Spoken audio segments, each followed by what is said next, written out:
भटार बिथांमोन दिनैहाय जोबोद मोजां सम आरो बे समावहाय नैबे जोंनि बड'लेण्ड कालचार सेन्टारावहाय जे थांनाय 1955 मायथाइनिफ्राय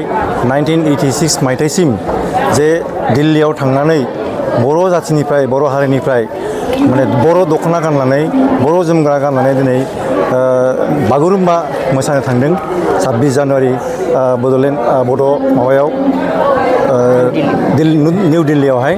दा बेवहाय जोंनि बर'फ्रा क'क्राझार बा सोनाब बेंगल बा सारा आसामनिफ्रायनो मोसानो थांदोंमोन आरो बे थांनायाव जोंनि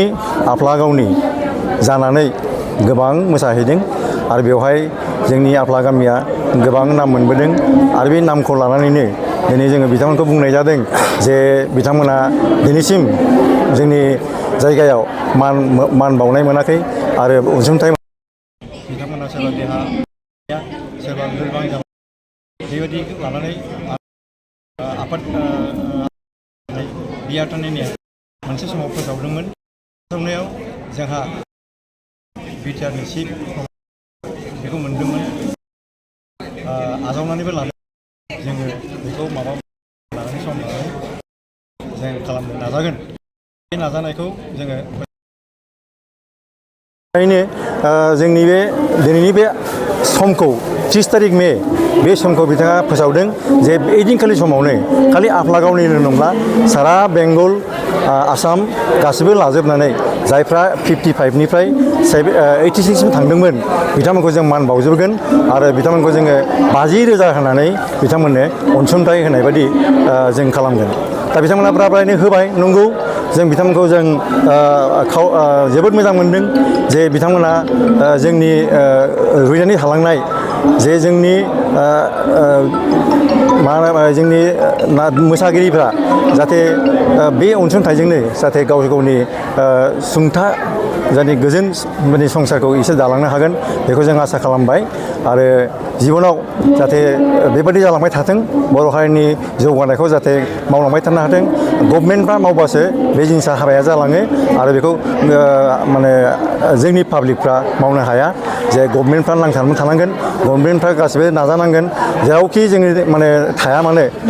नागिरैबाबो जों मान बावनो हानांगोन आरो बेनो जोंनि जोबथा थांखि बेनि अनगायैबो 1954 मायथाइनिफ्राय जोंनि फरायबाय बेनि अनगायै गोबां दं बिथांमोननि बेलायाव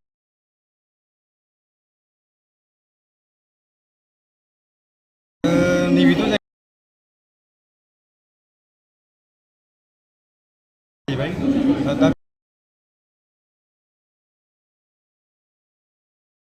आसा खालामो दा गोबां थाबावलांनो सानबाय दा बे थाबावलांनायखौ जाहाथे जोंनि सरकारा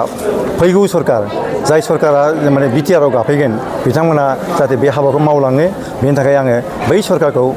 माने बार्ता आरो फंबायमोन खुलुमबाय गोसो मोजां खोथा आरो मोनदों 1950 1980 1970 दिल्लीयाव मोसाहैनाय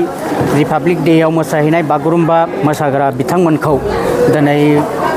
बिटिआर सरकार आरो हारिमु आफाद आरो दुलाराय बर' radio and television artist association गासैबो ज' जानानै दिनै बिथांमोनखौ बरायदों आरो बेखौ मोजां खोथा आरो बिसोरनो अनसुंथाइ होनायजों लोगोसे बिथांखौ मान बावदों आरो बे मान बावनायजों लोगोसे दिनै गोदोसोना थानायमोन बिथांमोनखौ जोङो बियारथानि जोंहा नेहाथारि आरो आं आरो समनि रादाब बिथांमोनजोंनो हेफाजाब लानानै सं दाननानै बिथांमोनखौ नायगिरनायनि उनाव नोंथांमोननि ससियेल मिडियानि गेजेरजोंनो बिथांमोनखौ नुनानै बिटिआर सरकारा जोंखौ लिंनानै दिनै मे 30 तारिखआव बरायबाय आरो जाय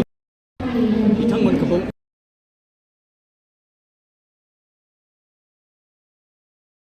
मान होबासो मान मोन जोंनि हारिमु गेरेमसा हारिमु जानानै थायो एस'सिएशन आरो दुलाराय बर' हारिमु आफाद आरो लोगोसे सरकार बिथां प्रमद बर'नि सरकार बिथां बिथांखौ आरो आसा खालामदों सरकारा बिसिनाव फैफिनोब्ला आरो गुबुन सरकारानो जा जि सरकारानो फैया माथों उनाव थालांनायफोरखौ बिदिनो होगोन आरो थुलुंगा होथों आरो लोगोसे बिदिनो मोनसे खावलायनो लुबैदों जों बर' रेडिअ आर्टिस्टफ्रा दिनै गोग्लैसोनाय सोरबा थैलांबाय सोरबा बोराय बिथांमोनखौबो जोङो गले गले अनसुंथाइ होनो थाखाय बिबाय थानायखाय जों लिस्टखौबो होबाय खिन्थु गले गले गोमायो गले गले बियो बिदिनो होबाय थानाय जादों नाथाय दिनै जोबथा बे जोंनि लिस्टखौ लागोन होननानै लाखांनायनि उनाव जोंनि এটা ভাল ঘোষণা বঙাইগাঁও মেডিটেক এলাইট হেল্থ ইনষ্টিটিউটৰ 2025 আৰু 26 বছৰৰ DMLT laboratory technician X-ray and imaging technician ECG technician pharmacy assistant dental hygienist emergency technician আৰু নাৰ্ছিং কেয়াৰ এছিষ্টেণ্ট কোৰ্চৰ নাম ভৰ্তি কৰাটো এতিয়া চলি আছে নাম ভৰ্তি কৰাৰ বিষয়ৰ বাবে জানিবলৈ ব্যক্তিসকলে 9395558676 নম্বৰত যোগাযোগ কৰিব পাৰিব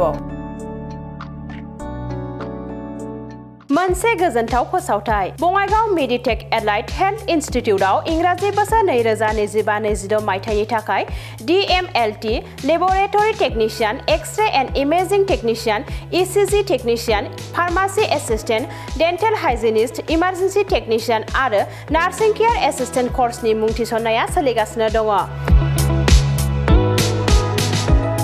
मुं थिसननायनि सोमोन्दै सुलाद लानो थाखाय 9395558676 नाम्बाराव फोनांजाब खालामनो हागोन